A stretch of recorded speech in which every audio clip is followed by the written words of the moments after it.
بسم اللہ الرحمن الرحیم۔ السلام علیکم پیارے دوستو، کیسے ہیں آپ؟ امید کرتے ہیں آپ بہت اچھے ہوں گے۔ اللہ تعالیٰ آپ کو خیریت سے رکھے، عافیت سے رکھے۔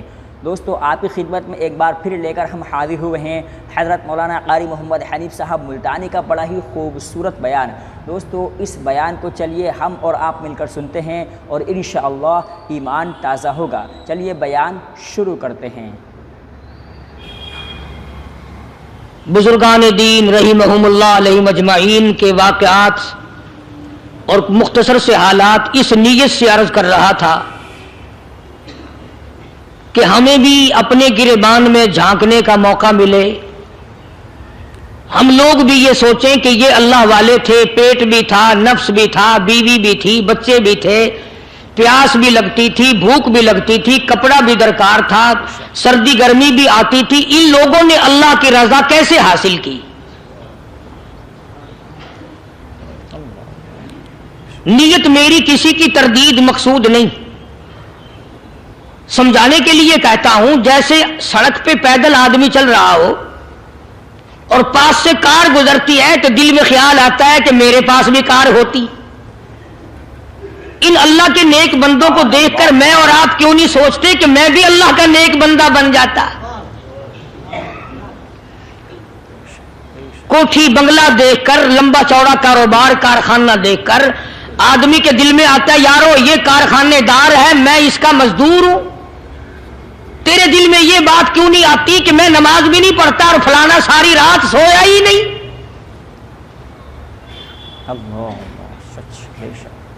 ہم لوگ اپنے معاملات میں، اپنے کردار کے بارے میں آخر کب سوچیں گے؟ وہ کون سی نئی زندگی ملے گی؟ بس ایک دھوکہ لگا ہوا ہے، او جی میں تو گناہگار ہوں میرا کیا، او جی میں تو گناہگار ہوں میرا کیا، یوں کرتا کرتا ہی مر جائے گا، توبہ نہیں کرنی۔ کوئی آدمی پلیت ہو اور وہ یہ کہتا رہے او یار میں تو پلیت ہوں، یار میں تو ناپاک ہوں، میرا کیا میں تو ناپاک ہوں۔ اللہ کے بندے پانی کے پاس جا، غسل کر، پھر ہی تو پاک بنے گا۔ اپنے آپ کو پلیت پلیت کہتا رہے، یوں تو پاک نہیں بنے گا۔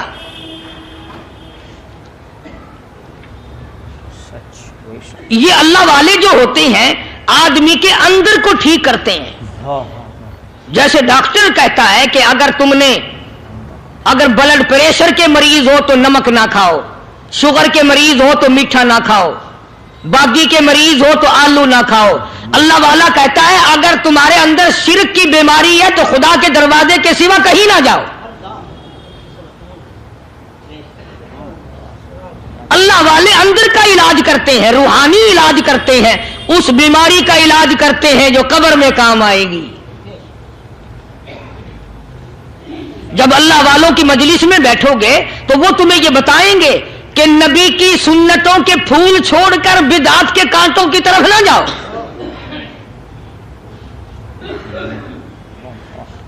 اور ہدایت ہے محمد کریم صلی اللہ علیہ وسلم کی، سبحان اللہ۔ وہ جوان کتنا خوش نصیب ہوگا جو حضور کے ساتھ سواری پہ سوار ہے۔ اللہ اکبر۔ سیدنا معاذ بن جبل رضی اللہ تعالیٰ عنہ کی ذات اقدس ہے، جس سواری پہ محمد عربی صلی اللہ تعالی علیہ وسلم سوار ہے، اسی سواری پہ صحابی بھی سوار ہے، آپ کے پیچھے سوار ہے۔ آپ نے 3 مرتبہ ارشاد فرمایا یا معاذ، وہ کتنا مقدروں والا جوان ہوگا جس کا نام آقا کے پیارے پیارے منہ سے نکلا۔ فرمایا یا معاذ، او معاذ، عرض کیا لبیک و سعدیک، میرے آقا میں حاضر ہوں، میں غلامی میں حاضر ہوں۔ کچھ نہیں فرمایا، پھر دوسری مرتبہ ارشاد ہوا یا معاذ، عرض کیا لبیک و سعدیک، کالی کملی والے میں تیری خدمت میں حاضر ہوں، میں غلامی میں حاضر ہوں۔ تیسری مرتبہ پھر فرمایا یا معاذ، سمجھے آپ؟ یہ تو حضور کو پتا تھا کہ میری آواز اس نے پہلی دفعہ میں ہی سن لی، پکار رہا ہے میں حاضر ہوں. 3 مرتبہ آواز اس لیے دی، یعنی میں جو تجھے بتانا چاہتا ہوں وہ بڑی اہم بات ہے، توجہ کر، دھیان کر اس بات کی طرف جو میں تجھے بتانے لگا ہوں. تیسری مرتبہ ارشاد ہوا یا معاذ، عرض کیا لبیک و سعدیک، میرے آقا میں حاضر ہوں، غلامی میں حاضر ہوں. ارشاد فرمایا یا معاذ لا تشرک باللہ، او معاذ مجھ سے ارشاد سن لے، مجھ سے پیغام سن لے، میں محمد کریم صلی اللہ تعالی علیہ وسلم تجھے بڑی پتے کی بات بتانے لگا ہوں، گر کی بات بتانے لگا ہوں، کوئی حقیقت کی بات بتانے لگا ہوں. لا تشرک باللہ،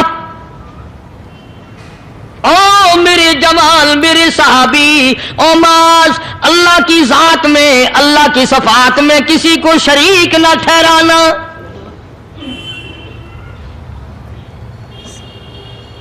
کسی کو بگڑی بنانے والا نہ سمجھنا، کسی کو پریشانی دور کرنے والا نہ سمجھنا، زندہ کرنے والا، مارنے والا، فقیر بنا دینے والا، فقیر کو شہنشاہ بنا دینے والا اس کے سوا کوئی نہیں.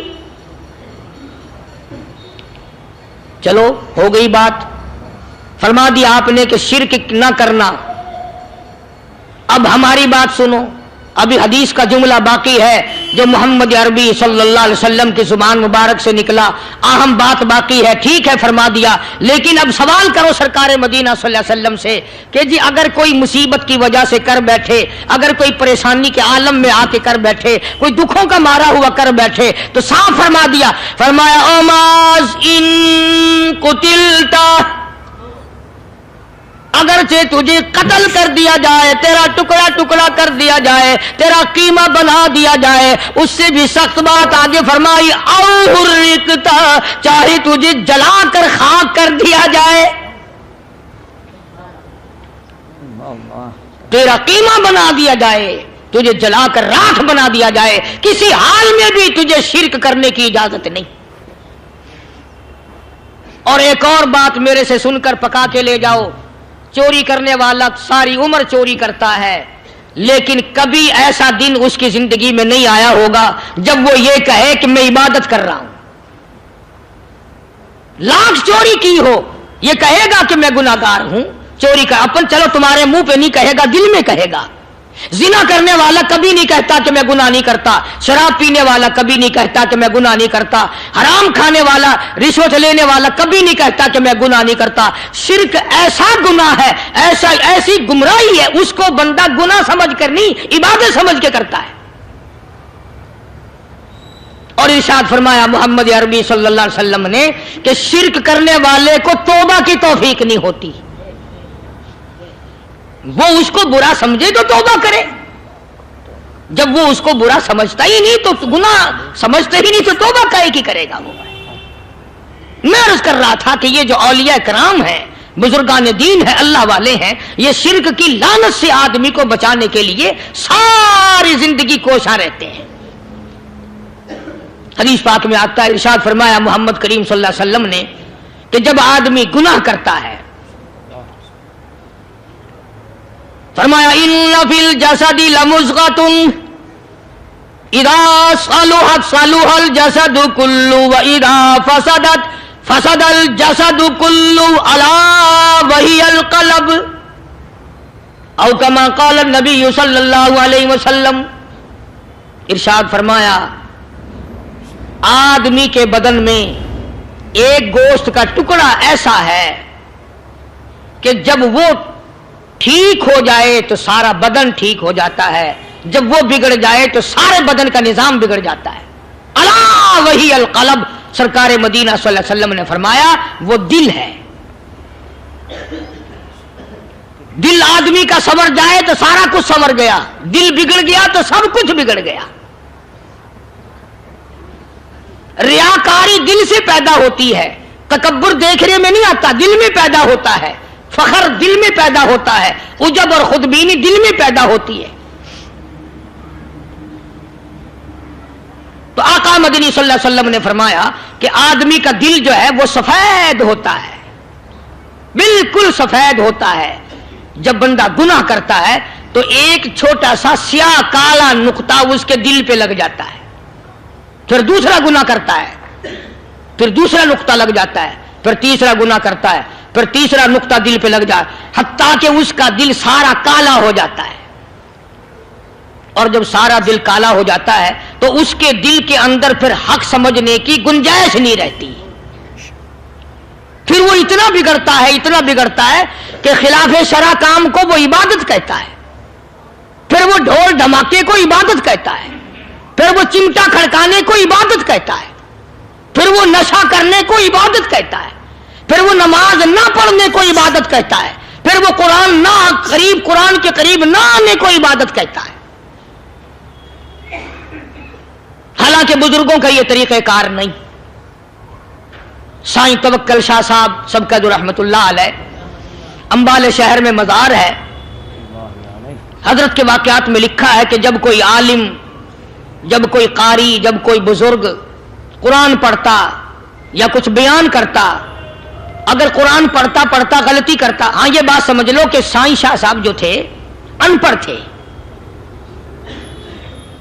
عالم نہ تھے، پڑھے ہوئے نہیں تھے، لیکن اگر کوئی قرآن کی آیت غلط پڑھتا تو سائیں شاہ صاحب جو تھے وہ کہتے کہ تو نے غلطی کی ہے، اور اگر کوئی حضور کریم صلی اللہ علیہ وسلم کی حدیث پاک پڑھتا اس میں کوئی غلطی کر دیتا تو شاہ صاحب فرماتے کہ تو نے غلطی کی ہے۔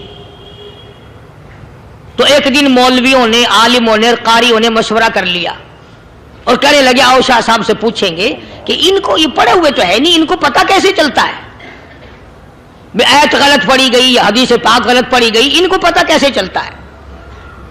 تو اللہ والے کی خدمت میں پہنچے اور جا کے یہ سوال کر دیا، اللہ والے سے یہ سوال کر دیا۔ آپ سب سبحان اللہ کہو تو میں آگے جواب بتاؤں۔ اللہ اکبر، اللہ اکبر، کیا شان ہے اللہ والوں کی۔ فرمایا تم نہیں جانتے جب کوئی قاری قرآن صحیح پڑھتا ہے، عالم حدیث پاک صحیح بیان کرتا ہے، میں دیکھتا ہوں، میری آنکھوں کو نظر آتا ہے، اس کے سر سے لے کر آسمان تک نوری فرشتوں کی قطار بند جاتی ہے، اور جب وہ غلطی کرتا ہے تو وہ قطار ساری رخصت ہو جاتی ہے، وہ قطار ساری چھٹی کر جاتی ہے، میں سمجھ جاتا ہوں کہ کوئی غلطی ہوئی ہے۔ یہ ہے اللہ والوں کی باتیں جو ہم لوگوں کے کام آنے والی ہیں، جو ہمارے سوچ و بچار کی ہیں، جو ہمارے کرنے کی ہیں، کہ کتنے دن ان حضرات کو فاقے کرنے پڑے، مصیبت جھیلنی پڑی، پریشانی اٹھانی پڑی تو پرواہ ہی نہیں کرتے تھے۔ مخلوق سے سوال کرنا ان حضرات کے یہاں بہت بری بات تھی، بلکہ نفحۃ الیمن ایک عربی کورس کی کتاب ہے، درس میں پڑھائی جاتی ہے عربی مدرسوں میں۔ ہم نے جب سبق پڑھتے تھے تو ایک واقعہ پڑھا تھا کہ کسی پہاڑ کی غار میں ایک اللہ والا رہتا تھا اور اللہ کرتا تھا، ہر وقت اللہ کی طرف سے کھانا آ جاتا تھا اور وہ کھا لیا کرتا تھا۔ تو خدا امتحان بھی کرتا ہے، آزمائش بھی کرتا ہے، دعا کیا کرو اللہ ہماری آزمائش نہ فرمائے، ہم لوگ آزمائش کے قابل کہاں ہیں۔ تو اللہ پاک نے جب اس اللہ والے کی آزمائش فرمائی تو 3 دن تک کھانا نہ آیا، 3 روز تک کھانا نہیں آیا۔ جب نہیں آیا تو بھوک نے ستایا، اور جب بھوک نے ستایا تو پریشانی ہوئی، اور جب پریشانی ہوئی تو دل میں خیال آیا کہ اب میرے لیے سوال کرنا جائز ہو گیا، اب تو میں بالکل بھوک نے تنگ کر دیا مجھے۔ تو پہاڑ سے نیچے اترے اور جا کر کے ایک مکان پہ سوال کر دیا، اور سوال یہ کیا کہ اللہ نام پہ مجھے کھانا چاہیے۔ ان گھر والوں نے 3 روٹیاں دے دی، ان گھر والوں نے 3 روٹیاں دے دی، اور یہ اللہ کا ولی لے کے چل دیا۔ تو جس گھر سے 3 روٹیاں ملی تھی ان کے یہاں ایک کتا بھی تھا، وہ اس ولی کے پیچھے پیچھے لگ گیا اور بھونکار قریب تھا کہ کاٹ کھائے، پھاڑ کھائے۔ اللہ کے ولی نے سوچا کہ یہ تو بڑا ظالم کتا پیچھے لگ گیا، 1 روٹی اس کو پھینک دوں، 2 مجھے کافی ہو جائیں گی، یہ پڑا اس کی ہلنے لگ جائے گا، مشغول ہو جائے گا، میں نکل جاؤں گا۔ یہ کتاب کی بات ہے، حدیث کی نہیں. تو نفحۃ الیمن کتاب میں واقعہ یوں لکھا کہ کتا ایک روٹی کھا کے پھر بھاگ کے اس ولی کو مل گیا اور بہت بھونکار کاٹنے کے قریب ہوا. تو پھر اللہ کے ولی نے سوچا کہ یار ایک ہی روٹی کافی ہو جائے گی، یہ تو پھر ظالم پیچھے ہو گیا. اس نے دوسری روٹی بھی اس کو پھینک دی. اللہ کی شان، کتا دوسری روٹی کھا کر کے پھر ولی کے پیچھے پیچھے. اس نے سوچا ایسی روٹیوں سے تو یوں ہی بھلے، وہ تیسری بھی پھینک دی. کتے نے تیسری بھی کھا لی اور جب تیسری روٹی کھا کے کتا بھونکا، اب ولی کھڑا ہو کر غصے میں آ گیا اور کہنے لگا او کتے تجھے شرم نہیں آتی؟ عربی کا لفظ ہے ما عدیم الحیا، اور بغیرت کمینے، تیرے مالک نے 3 روٹیاں دی تھی جس دروازے پہ تو رہتا، تینوں کھا لی پھر بھی بھونکتا ہے. تینوں روٹیاں میں نے تجھے دے دی پھر بھی بھونک رہا ہے. تو یوں لکھا اس کتاب میں کہ اللہ پاک نے کتے کو بھی زبان دی اور وہ یہ کہنے لگا کہ ولی صاحب ذرا ٹھہرو، خود فیصلہ کرو، تم بے غیرت ہو یا میں بے غیرت ہوں. فیصلہ جناب کریں، میں کتا ہوں، آپ ولی ہیں. جنت کے کھانے کھائے، ارے 3 دن نہ ملا تو آدمی کے دروازے پہ آ کے ماتھا گھسایا، جھولی پھیلائی، بھیک مانگی، مجھ سے قسم لے لو میں کتا ہوں. کئی مرتبہ 8 دن ٹکڑا نہیں ملتا، قسم لے لو اس دروازے کے سوا کبھی کسی دوسرے دروازے پہ نہیں گیا میں.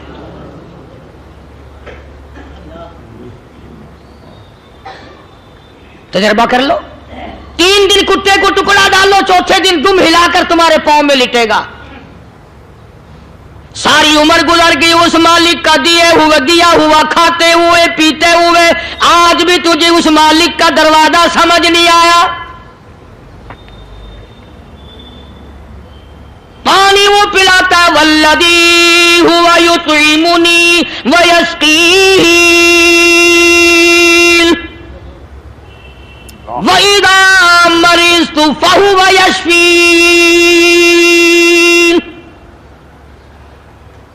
کتنا کھلاتا ہے، کتنے اعلیٰ درجے کے کھانے کھلاتا ہے، طرح طرح کے کھانے کھلاتا ہے.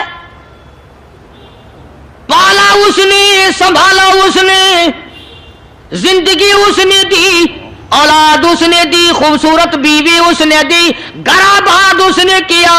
تھوڑی سی پریشانی آ گئی، اب جا کے قبر کے سامنے جھکا کھڑا ہے، اس مالک سے میرا کام نہیں چلا، اور 4 گز زمین میں پڑنے والے، تو میری حاجت روائی کر دے.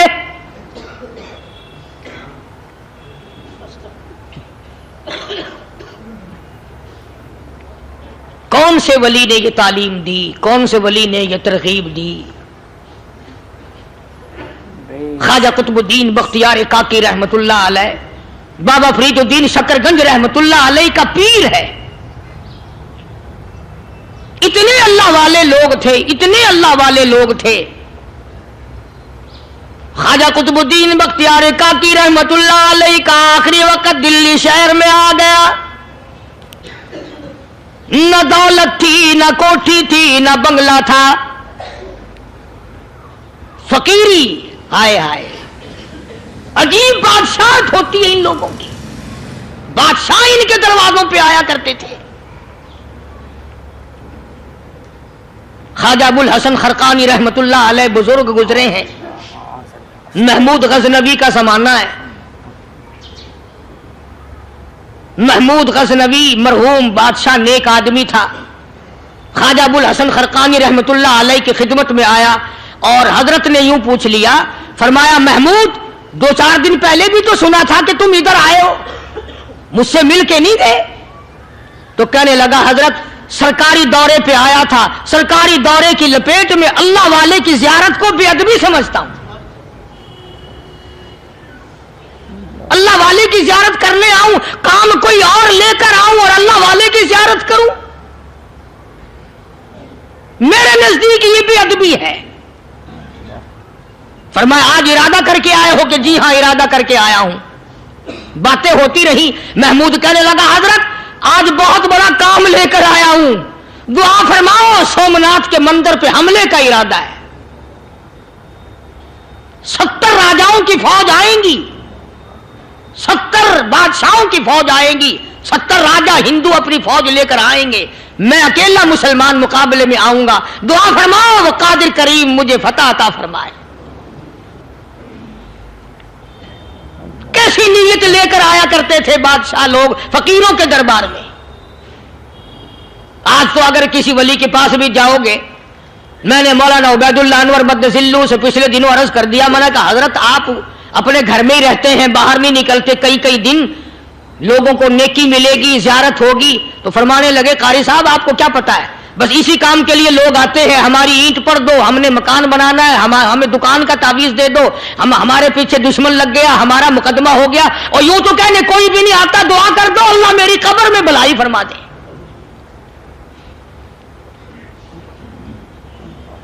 تو محمود غزنوی نے خواجہ ابوالحسن خرقانی سے درخواست کی کہ آپ دعا فرمائیں۔ اللہ والے نے دعا بھی فرمائی اور اپنا مسلح دے دیا۔ یوں فرمایا محمود جب مشکل وقت آ جائے اس مسلح پہ کھڑے ہو کر 2 رکعت نماز ادا کرنا۔ پتہ چلا کہ اللہ کی مدد جو ہے وہ نماز کے ساتھ ہے۔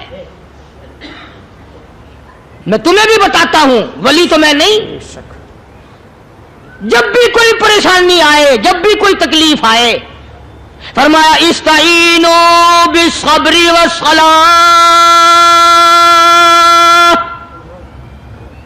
نماز پڑھو انشاءاللہ آسانی ہوگی، صبر کر نماز پڑھ، ان اللہ مع الصابرین،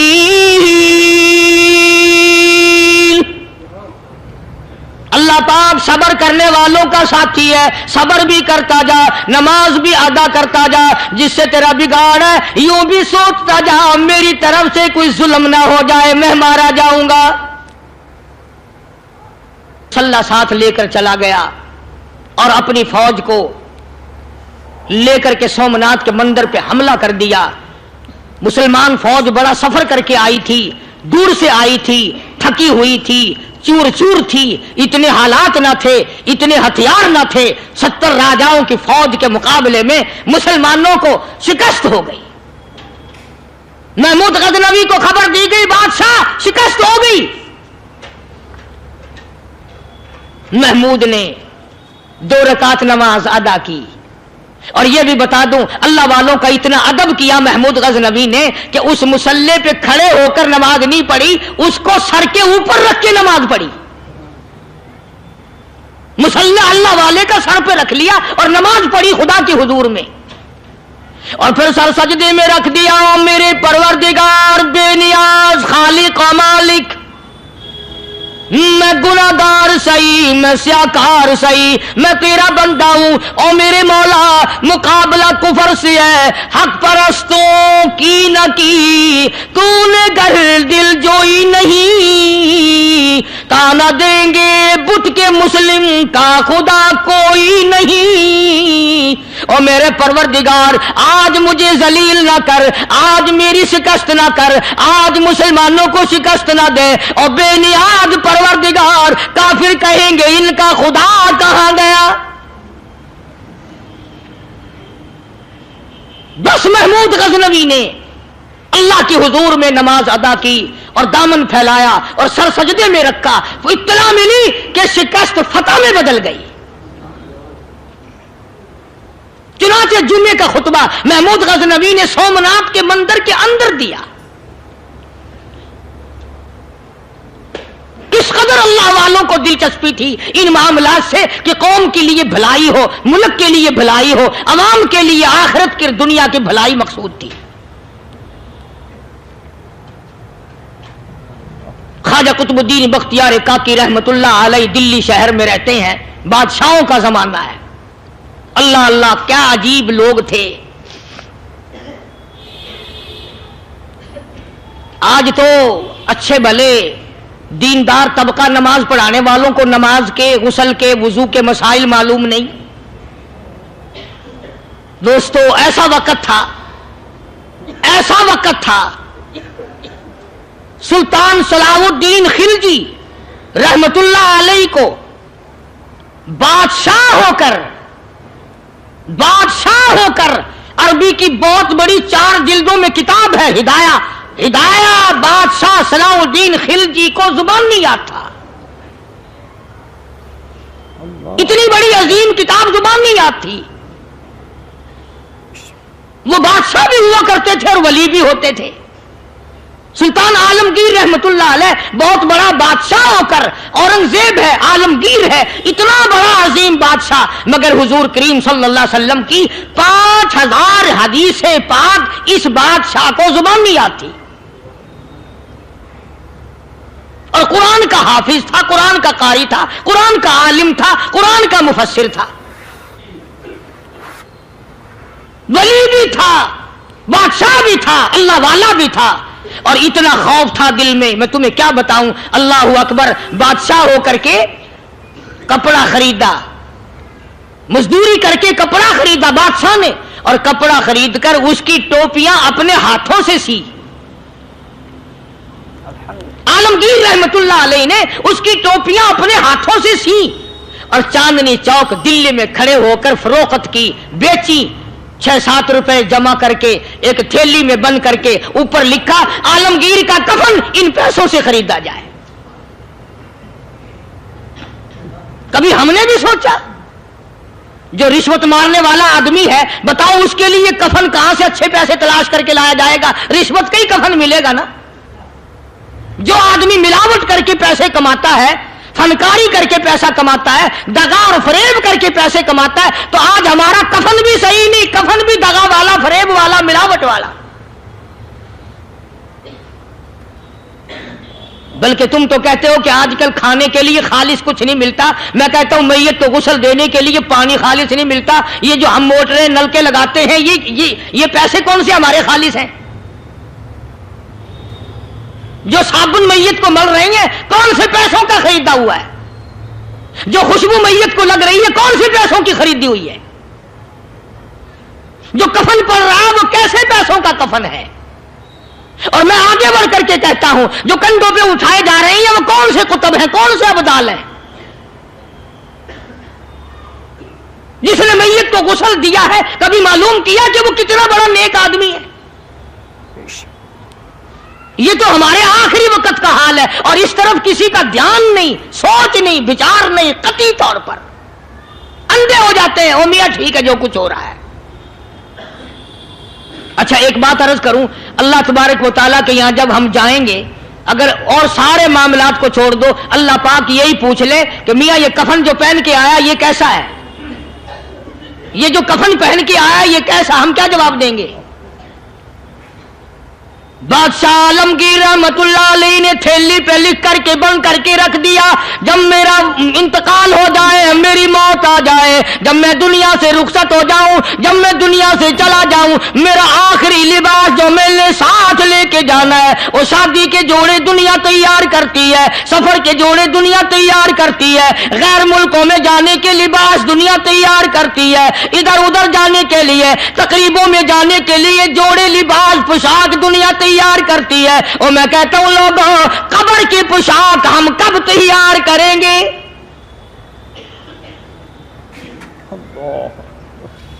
عالمگیر رحمت اللہ علیہ نے خود اپنے کفن کا انتظام کر کے رکھ دیا. ہمارے گھروں میں تو اگر کفن کا ذکر کرو تو گھر والے بھی منہ بنائیں گے، چھوڑو تم نے کفن کی باتیں بنانی شروع کر دی ابھی سے ہی. اور ایک اور عرض کروں، کفن بھی مقدر والوں کو ملتا، کئیوں کو ملتا ہی نہیں. کفن نہیں ملتا، قبر نہیں ملتی، نماز جنازہ نہیں ملتی، غسل نصیب نہیں ہوتا. مقدری سودے ہیں، نہ یہ دولت سے بات بنتی ہے اور نہ یہ اقتدار سے بات بنتی ہے اور نہ یہ سرمایہ سے بات بنتی ہے. یہ تو تقدیروں کے مسئلے ہیں جو مالک نے اپنے ہاتھ میں رکھا ہے. جناب رسول کریم سب کہہ دو صلی اللہ علیہ وسلم کے سگے چچا اللہ غنی جنگ احد ہے،